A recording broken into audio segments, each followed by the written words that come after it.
Paris Olympics में badminton से एक और खुशखबरी बीती रात को हमें मिली। दरअसल लक्ष्य सेन ने अपना मुकाबला जीत लिया है और क्वार्टर फाइनल जीतकर वो सेमीफाइनल में पहुंच गए हैं। लक्ष्य सेन ऐसा करने वाले पहले भारतीय शटलर बने हैं जो कि मेल शटलर हैं। ऐसा आज तक पहले किसी ने नहीं किया था।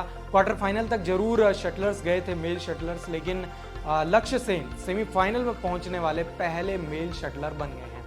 इससे पहले क्वार्टर फाइनल में पारुपल्ली कश्यप भी गए थे, जो कि 2008 ओलंपिक में गए थे, और 2016 ओलंपिक में किदाम्बी श्रीकांत ने क्वार्टर फाइनल फिनिश किया था। लेकिन सेमीफाइनल तक आज तक कोई भी मेल शटलर नहीं गया था।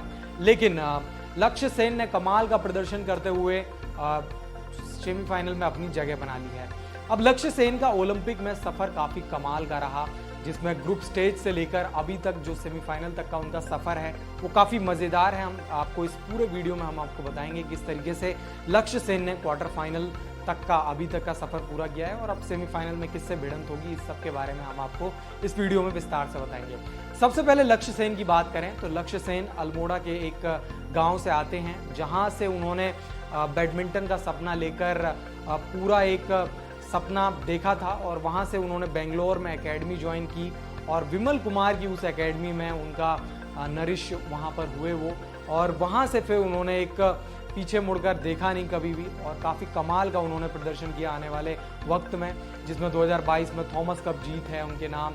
इसके अलावा वर्ल्ड बैडमिंटन चैंपियनशिप में उनका गोल्ड है और भी कई तमाम तरीके के उन्होंने टूर्नामेंट जीते।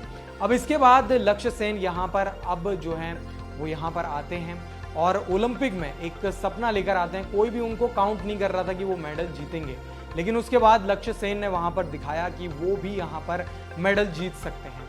सबसे पहले लक्ष्य सेन का ग्रुप स्टेज में मुकाबला हुआ, जहां पर उनका पहला मैच ग्वाटेमाला के एक प्लेयर के साथ हुआ और वो मैच जीत गए लक्ष्य सेन। इसके बाद अपना अगला मैच भी जीते, लेकिन वहां पर पता चला कि उनका जो पहला मैच था वो डिलीट कर दिया गया है, क्योंकि पहले मैच को जो उन्होंने जीता था, जिस खिलाड़ी के सामने उन्होंने जीता था कोर्डन के खिलाफ, वो इंजर्ड होकर बाहर हो गए हैं। जिसके बाद अब जो उनका आखिरी मैच था ग्रुप स्टेज का वो एक तरीके से नॉकआउट हो गया।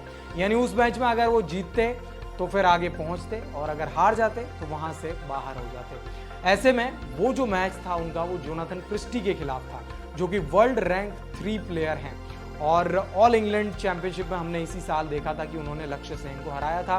तो ऐसे में काफी टफ फाइट उन्होंने दी थी, लेकिन लक्ष्य सेन ने वहां पर कमाल का प्रदर्शन करते हुए उन्हें 2 स्ट्रेट सेट्स में हरा दिया। इसके बाद क्वार्टर फाइनल की बारी आई और क्वार्टर फाइनल में उन्हीं के हमवतन एच.एस. प्रणय उनको मिले। प्रणय भी वर्ल्ड रैंक 13 प्लेयर थे और लक्ष्य सेन ने उन्हें भी 2 स्ट्रेट सेट्स में हरा दिया। इसके बाद क्वार्टर फाइनल की बारी आई और वहां पर उन्होंने चाइनीज ताइपेई की खिलाड़ी, जो कि 2 बार ओलंपिक के क्वार्टर फाइनल में पहुंच चुके हैं, उनको हराया और उनको भी एक डिसाइडिंग सेट में हराया और उनको भी हराने के बाद अब सेमीफाइनल में अपनी जगह पक्की कर ली है। अब लक्ष्य सेन का सेमीफाइनल में विक्टर एक्सेल्सन से मुकाबला होगा। विक्टर एक्सेल्सन बहुत टफ प्लेयर होंगे लक्ष्य सेन के लिए, लेकिन उम्मीद है कि लक्ष्य सेन उस मुकाबले को जीतें और एक जीत के बाद फिर वो गोल्ड का सपना जो है भारत का पूरा कर दें। आप लोग कमेंट सेक्शन में बताइए कि लक्ष्य सेन कितना आगे जा सकते हैं टूर्नामेंट में और क्या लक्ष्य सेन विक्टर एक्सेल्सन को हरा सकते हैं या नहीं। ये सभी आप लोग कमेंट सेक्शन में बताइए। स्पोर्ट्स से जुड़ी तमाम खबरों के लिए वन इंडिया हिंदी के साथ बने रहें।